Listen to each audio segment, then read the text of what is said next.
Италия, как принято говорить по-итальянски, вышла на площадь в знак солидарности с жителями Газы. Никогда такого не было, и вот опять. Протестующие оправдали наши с вами надежды и устроили настоящие погромы по всей стране.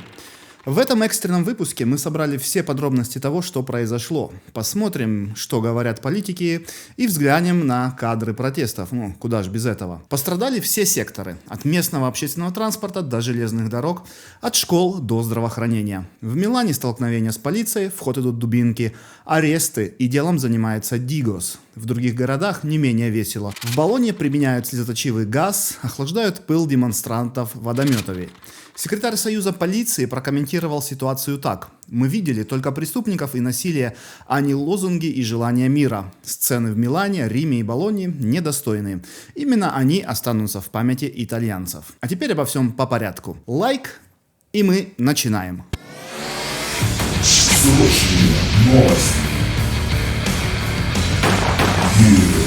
Надеюсь, вам нравится наша заставка. Начнем с того, что митинг был под красивым названием «В поддержку народа Газа и глобальной флотилии Сумут». Если вы пропустили, то флотилия – это международная гражданская гуманитарная инициатива, стартовавшая летом 2025 года. Цель – сломать блокаду Израиля по морю, доставить гуманитарную помощь, еда, медикаменты и так далее в сектор Газа, а также установить народный гуманитарный коридор. Чтобы вы понимали масштаб, загрузить они смогли на свои корабли примерно 1 контейнер гуманитарки.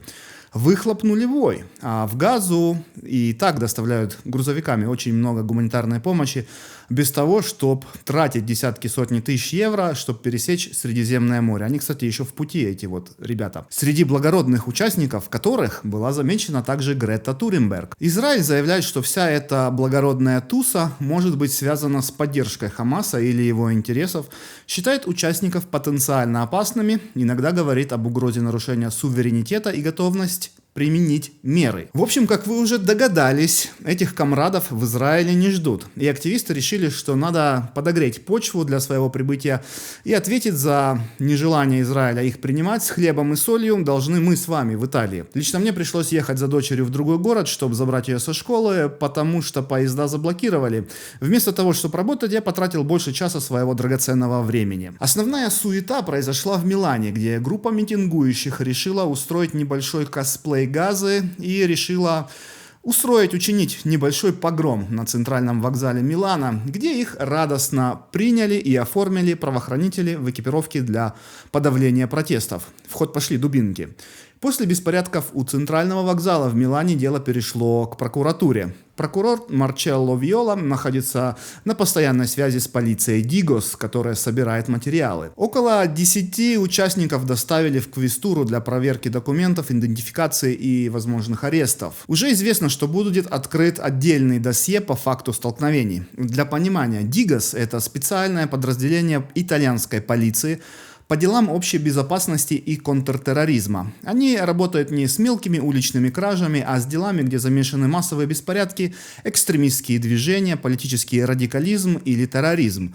Дигос отслеживает протесты, собирает оперативную информацию, ведет расследования по политически чувствительным делам и умеет работать с большими массивами видеоматериалов и агентурных данных. Опыт у них огромный, от борьбы с теми самыми красными бригадами в 70-е до расследований современных радикальных сетей. Так что то, что дело ведет именно Дигос, серьезный сигнал. Государство воспринимает инцидент не как рядовую драку, а как потенциально серьезное проявление политического насилия. Да, и не забывайте поддержать канал лайком, комментарием или подпиской, а лучше всем сразу. Особенно подписка во время или после просмотра видео помогает алгоритмам YouTube продвигать наши видео. Если вы особенно цените нашу работу, можете стать спонсором канала.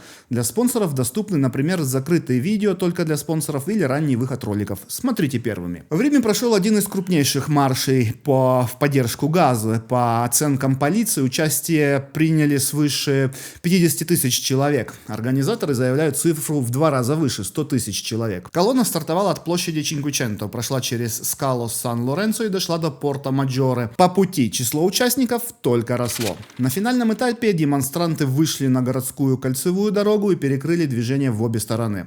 Часть людей перелезла через ограждение и полностью остановила транспортный поток. Сотни автомобилей застряли в пробке, и реакция оказалась неоднозначной. Одни сигналили в знак поддержки, другие от отчаяния.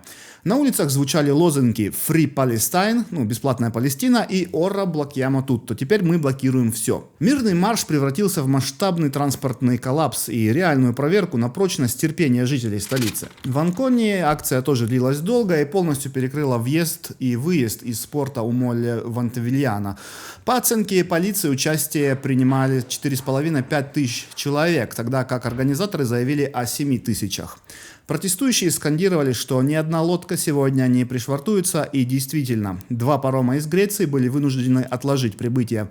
Вместо запланированных 17-18 часов они пришли только после 20:00. Компании объяснили задержку заботой о пассажирах, чтобы избежать хаоса из-за блокад. К вечеру митингующие вернулись в точку сбора, а движение машин и грузовиков постепенно восстановилось.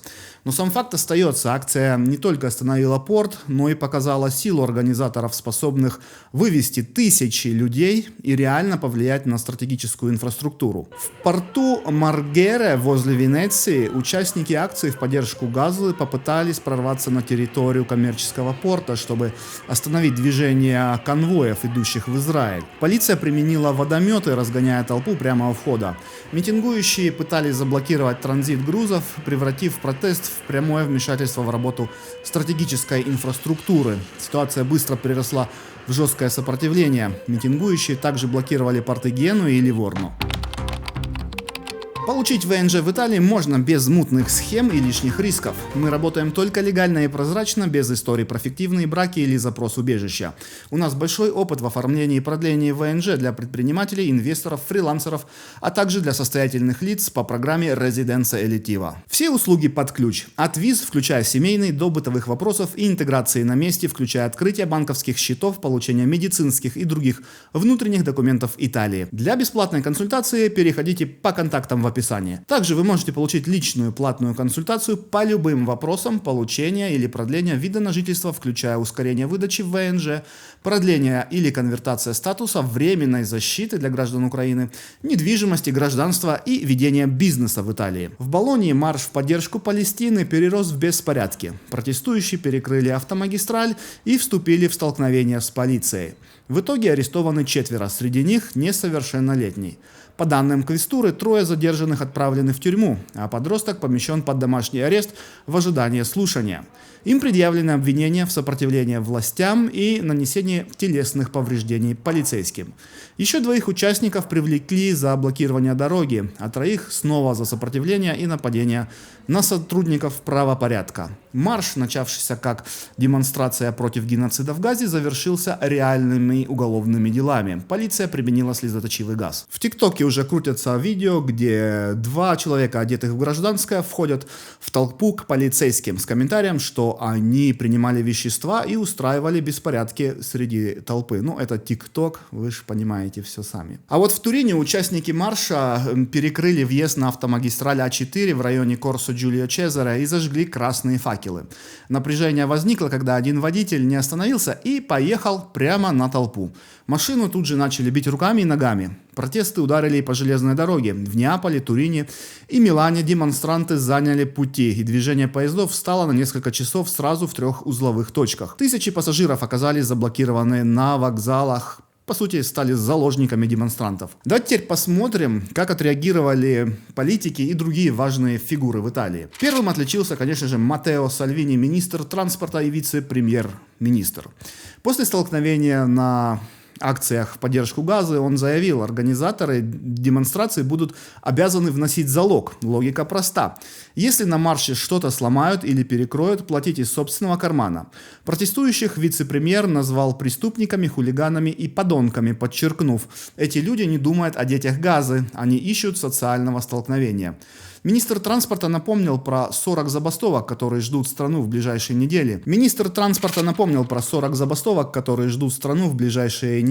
По его словам, итальянцы без транспорта тоже жертвы, как и десятки полицейских, пострадавших при сегодняшних, вчерашних акциях. Говорить, не мешки ворочать. Никакие залоги ввести не смогут, порядок должны организовывать власти, а не организаторы манифестаций за свой счет. Если есть провокаторы, даже не из числа протестующих, а специально организованные группы тетушек, вот именно их должны жестко пресекать с применением силы и всех прикрас, которые есть у полиции, там дубинки, слезоточивый газ, электрошоки, водометы и так далее. Президент Союза еврейской общины Ноэми Дисени резко высказалась о прошедшей акции в поддержку Палестины. По ее словам, протест превратился в манипуляцию конституционными правами. Это не мирная повестка, а односторонняя пропаганда, которая поддерживает терроризм. Дисени подчеркнула, что особенно тревожным стало звучание лозунгов о свободной Палестине от реки до моря. Для нее это прямая атака на само право Израиля на существование, и я с ней согласен. Фактически Союз еврейских общин видит в подобных акциях не поддержку мира, а подливание масла в огонь конфликта. Секретарь профсоюза полиции Феличи Романо жестко прокомментировал акции в поддержку Газа. Как я сказал в начале видео, он сказал: «Мы видели только преступников и насилие, а не лозунги и желания мира. Сцены в Милане, Риме и Болонье недостойны. Именно они останутся в памяти итальянцев». По его словам, разговор о том, что большинство вышло мирно выразить солидарность – самообман. Ничего этого больше нет. Мы стали свидетелями неслыханного, бессмысленного насилия, которое ударило прежде всего по жертвам войны, а потом по тем молодым людям, которые действительно хотели протестовать мирно. Романо добавил, что фото и видео с улиц не оставляют сомнений. На площадях доминировали только хулиганы и малавита, цель которых – разрушать, бросать вызов государству и наносить ущерб обществу. Вице-премьер-министр иностранных дел Антонио Таяни резко высказался после столкновений в Милане. «Выражаю полную солидарность силам правопорядка, которые исполняют закон и не заслуживают такого обращения. От имени Палестины нельзя превращаться в преступников». Фактически правительство дало понять, право на протест признается, но оправдывать насилие лозунгами солидарности не получится. А вы как считаете, это мирные протесты или преступники, которые вышли только ради того, чтобы устроить беспорядки и навести бардак в стране? И главный вопрос, кто их спонсирует и координирует? Надеюсь, в этом разберутся люди в масках из Дигос. А у меня на сегодня все. Берегите себя и до новых встреч. Пока.